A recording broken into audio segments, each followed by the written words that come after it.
James Creedon is here with us in the studio. Hi there, James. Hi, Laura. Looking at all the reaction to Brexit and that announcement by Theresa May a short while ago. Yes, that's right. Well, just to look at the EU papers kind of even prior to this reaction. So kind of this is British press looking at the European press looking at what's happening in Britain. And I mean, I'm not going to surprise you with the tenor and tone. EU papers reach for the apocalyptic wholesale slaughter of Brexit continues. That's some quotes out of the French press. Libération said earlier today, the House of Commons has once again succeeded in offering up quite an extraordinary spectacle of disorder, indecision and indivision. They went on to talk about bare bottoms being glued to glass. That was probably unhelpful yesterday when there was a protest. Well, I think it provided a bit of That's right, a bit of levity.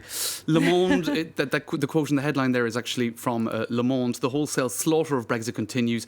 Parliament, having dreamed of succeeding where Theresa May had failed, displayed its disunity, impotence and even its irresponsibility. So what next, it asks, in this devastated landscape? I'll save you their analysis because you get. It's just more the tone here. You get the picture. Is it the end, asks the Frankfurter Allgemeine Zeitung.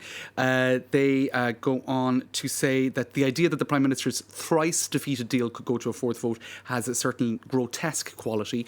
El País, meanwhile, in Spain, said the Parliament had again showed it was far easier to defeat Theresa May's plan than to find an alternative. It saw the likeliest option. Anyway, that's just to give you a sense of the tone in the press. Now, we'll move on to what we're hearing coming from each sides again. Theresa May looking for that extension. It looks like there's another extension. There's a degree of reticence on the part of this one is about Michel to run Barnier. out. That's it.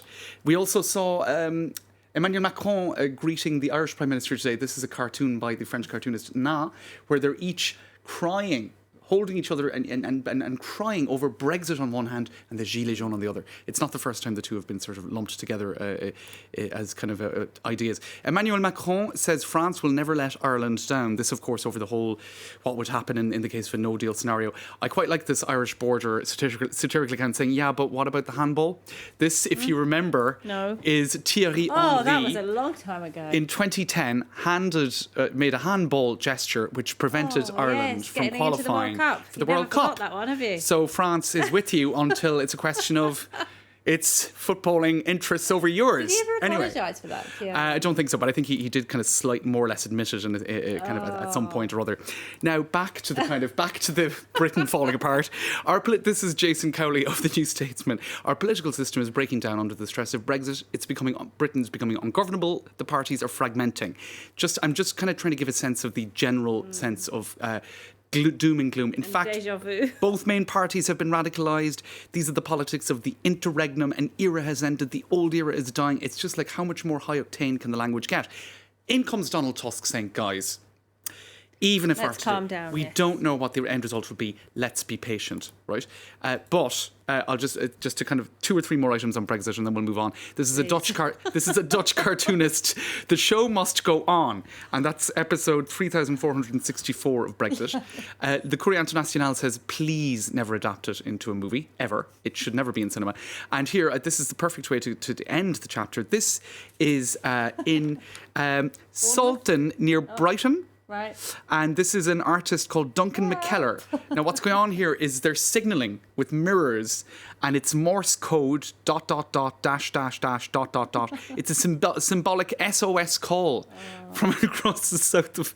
Anyway, it's very smart. Is anybody listening? No, and I don't think anyone in Calais is even bothering to pay attention. They're all heads stuck in their smartphones, probably, not aware of any of those SOS signals. Oh dear. But it does show a certain degree of fatigue on the island of Britain about the kind of endless. Nice place to live there, though, but they've got a great view. Beautiful. I think they should turn off their TVs and enjoy the view. Yeah, there is a cliff there as well. Stop worrying about Brexit. That's it. It'll be all right. Go for a cliff edge Yes, walk. the cliff edge metaphor. Goodness me. Let's talk about Sardinia. Some pretty depressing news about the environment. That's right. This is just because I thought it was it neatly segged in. This is one final item on Brexit. Politicians can't waste years obsessing over Brexit while our planet burns. Our oceans will contain more plastic than fish. Can you believe that? By 2050, more plastic than fish. And here's the depressing item out of Sardinia. This is a sperm whale. Another one that was found. That's right, because in mid-March there was one in the Philippines, and it had 48 pounds of plastic in its stomach. Well, this was a little bit less than that. I think it was 22 kilos of plastic in this particular whale. And do you want the grisly details details. There were disposable dishes, a corrugated tube, shopping bags, a detergent package with its barcode still visible. And this is the saddest part. It was carrying a fetus in an advanced state of decomposition. Basically, plastics in our oceans, it's killing, Stop it now. totally killing wildlife. And there's going to be more plastic in the seas than fish by 2050. That's only one of the statistics that should have politicians taking their heads out of their whatever and paying attention to the issues that actually matter. Yeah, really sad. All right, James, thank you very much indeed. Thanks, Laura.